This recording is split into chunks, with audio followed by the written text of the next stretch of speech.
आप लोग कैसे हो। मेरा न्यू वीडियो में आप लोग का वेलकम है। फिर एक सॉन्ग लेके आ चुका हूँ, सावन गीत। और आप लोग इस गाना को सुनते हो, लाइक कीजिए, कमेंट कीजिए, सब्सक्राइब करना भूले।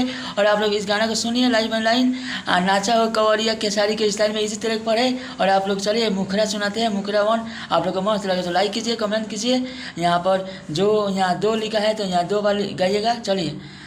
आइल बारू भौजी देवघर नगरिया, भैया संगे नाच तारू लेके कवरिया, बड़ी भीड़ लागल बावे भोले जी के दुआरिया हो, भोले जी के दुआरिया। आइल बारू भौजी हो देवघर नगरिया, भैया संगे नाच तारू लेके कवरिया, बड़ी भीड़ लागल बावे भोले के दुआरिया हो, भोले के दुआरिया। नाचे भौजी, यहाँ पर नाचे भौजी नचनिया स्टाइल में, नाचा हो भौजी नचनिया स्टाइल में। यह मुखरा था। आंध्रा चलिए आंध्रा सुनाते हैं। आंध्रा आप लोग को मस्त लगे तो लाइक कीजिए, कमेंट कीजिए, सब्सक्राइब करना भूले। आई के देवघर नगरिया में खुश बारू हो, यहाँ दो बार गाना है।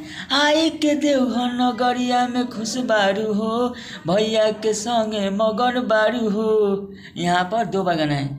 आई के देवघर नगरिया में खुश बारू हो, भैया के संगे मगन बारू हो।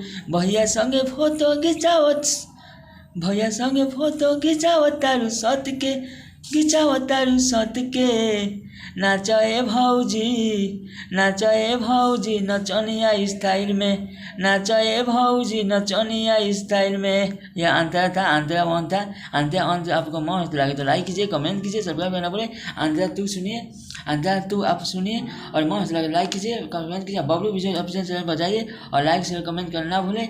और आप लोग के गाना रोज लाते रहेंगे। अब मैं बबलू बिजोड़ पहले दर्शन तू कहला, यहाँ भी दो बार गाना है। भौजी के कावर में पावर लिया लो, बबलू बिजोड़ पहले दर्शन तू कहला, भौजी के कावर में पावर लिया लो। चढ़ते सावन सब देवघर जाला तो देवघर जाला, यहाँ दो बार गाना है। चढ़ते सावन सब देवघर जाला देवघर जाला। नाचे भौजी, नाचे भौजी नचनिया स्टाइल में, नाचे भौजी नचनिया स्टाइल में। चलिए आप लोग इस गाना को सुने हैं तो लाइक कीजिए, कमेंट कीजिए, सब्सक्राइब करना पड़े। यह सावन गीत है।